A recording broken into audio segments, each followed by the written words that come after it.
Qué bueno, mis hermanos, tener al alcance de nuestra vida la hermosísima palabra del Señor. En esta primera carta de Juan, el capítulo 1, encuentro unos textos que se los quiero transmitir. Primera de Juan, capítulo 1, verso 8. Si decimos que no tenemos pecado, nos engañamos a nosotros mismos, porque todos nacimos siendo pecadores. Y la verdad no está en nosotros. Si confesamos nuestros pecados, Él, Jesucristo, es fiel y justo para perdonar nuestros pecados y limpiarnos de toda maldad.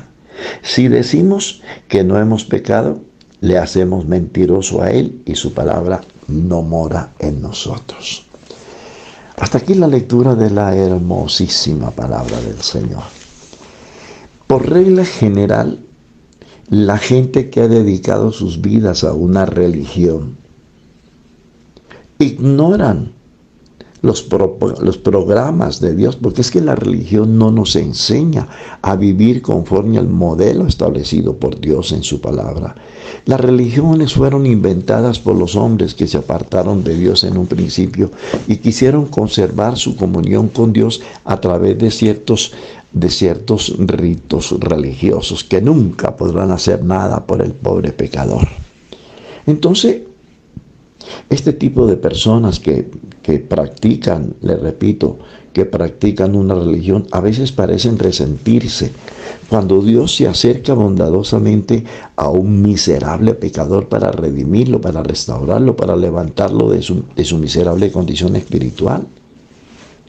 Lo que necesitamos tener en cuenta es que todos nosotros somos totalmente indignos. Nacimos siendo pecadores. Usted, amable oyente, y este servidor con el más profundo respeto, nadie merece el favor de Dios. Es que gracia es ese favor inmerecido. Ninguno de nosotros merecía la gracia. Ninguno de nosotros merece la salvación.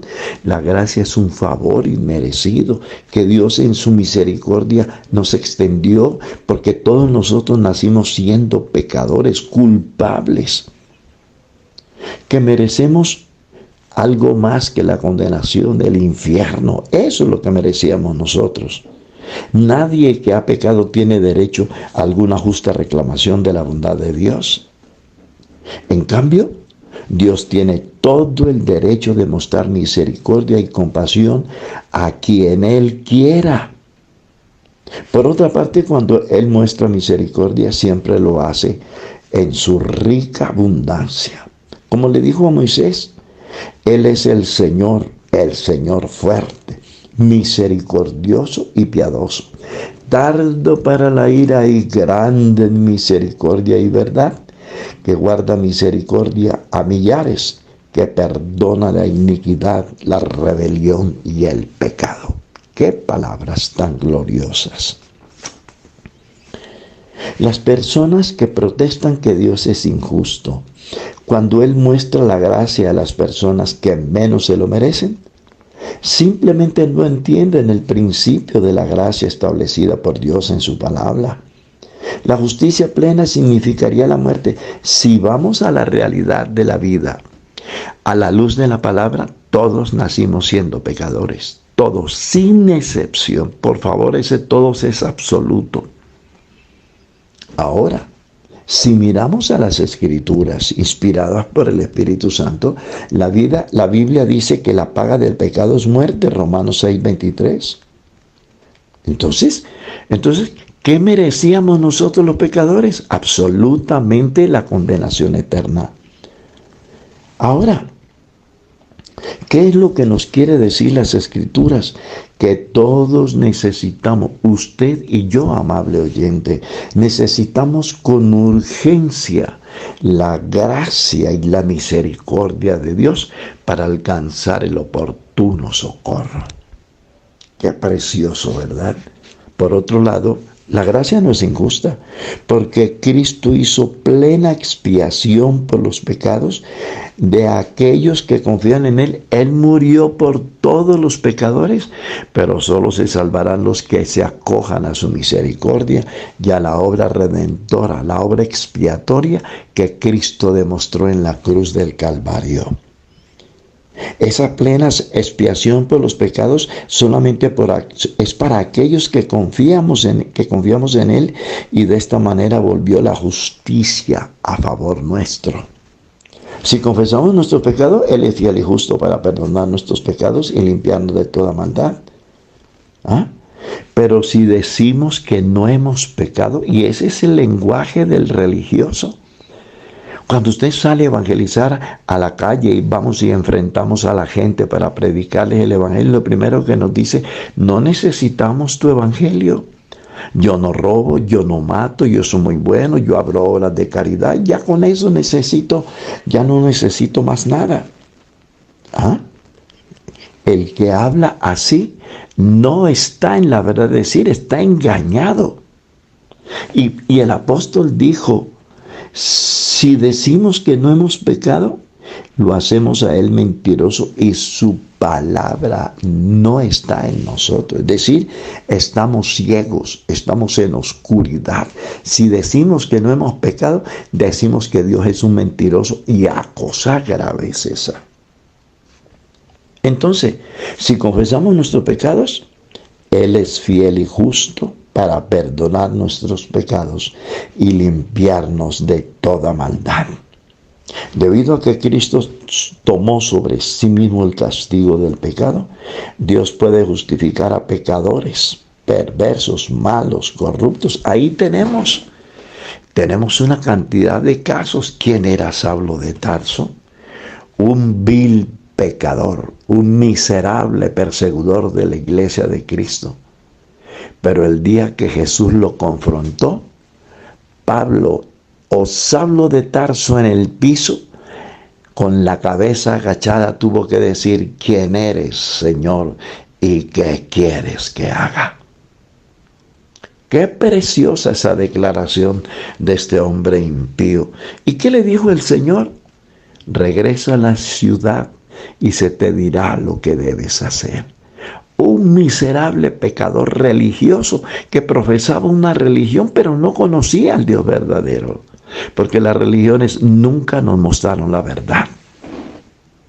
La verdad, Jesucristo dijo: yo soy el camino para los que están extraviados, yo soy el camino, yo soy la verdad para los que están equivocados en doctrinas falsas, en doctrinas de error. Y yo soy la vida para los que están muertos en sus delitos y en sus pecados. Entonces, la justicia de Dios se revela por fe y para fe, pero en el Evangelio, no en las tradiciones inventadas por el hombre. Sin Cristo no hay salvación, sin Cristo no hay esperanza, sin Cristo no hay cielo, sin Cristo no hay remisión de pecados, sin Cristo no hay galardón, sin Cristo no hay salvación, sin Cristo no hay vida eterna, sin Cristo no hay nada. Jesús lo dijo: separados de mí, absolutamente nada podéis hacer. Entonces, la Biblia dice que cuando confesamos nuestros pecados y nos volvemos a Él de corazón, entonces, ¿qué está diciendo la Biblia? Que Dios puede justificar a los pecadores más peligrosos y más malos. Ahí tenemos los ejemplos. ¿Quién era Saulo de Tarso? Y después de ser un vil perseguidor, odiador de los cristianos, odiador de la iglesia cristiana, llegó a ser uno de los mejores predicadores de las Santas Escrituras. Para Dios no es imposible coger a un ladrón, a un pícaro, a un criminal, a un drogadicto y convertirlo en un hombre santo. Eso no lo hace sino Jesucristo. Entonces, el que critica que a Judas también había que perdonarlo, está equivocado en sus planteamientos. ¿Por qué? Porque el que justifica al pecador es el que es de la fe de Jesús. Si Dios muestra misericordia a un vil ladrón en sus estertores de muerte, al tiempo que condena a alguien con una trayectoria religiosa como lo era Judas, Se cumple aquella palabra que dijo Jesús. ¿Qué diremos? ¿Que hay injusticia en Dios? En ninguna manera. Dios, escúcheme bien, Dios es el que tiene misericordia de quien tiene misericordia. La misericordia de Dios nunca se debe considerar como una recompensa por las buenas obras. El cielo no es un premio para las personas que se lo merecen. No, Señor, nadie merece el cielo. Dios justifica al impío, Romanos 4:5. La gracia es, por definición, inmerecida, pero no es injusta. No tratemos de someter la gracia de Dios para reclamarle algo a su misericordia. Él es perfectamente libre para dispensar su gracia como le parezca adecuado. Así se lo dijo a Moisés: tendré misericordia del que yo tenga misericordia y me compadeceré del que yo me compadezca. ¡Qué precioso! Así que Judas se perdió porque rechazó la oportunidad que Dios le dio. En cambio, el ladrón reconoció a Jesucristo como su único Dios, como su único Señor, como su único mediador entre Dios y los hombres, y acudió a Él en el momento oportuno. Y todo el que viene a mí, Jesús dijo, yo no le echo fuera, lo recibo. La invitación es hoy a volvernos a Dios de todo corazón. Que Dios les bendiga y les ayude a entender la hermosa sencillez del Santo Evangelio de Jesucristo.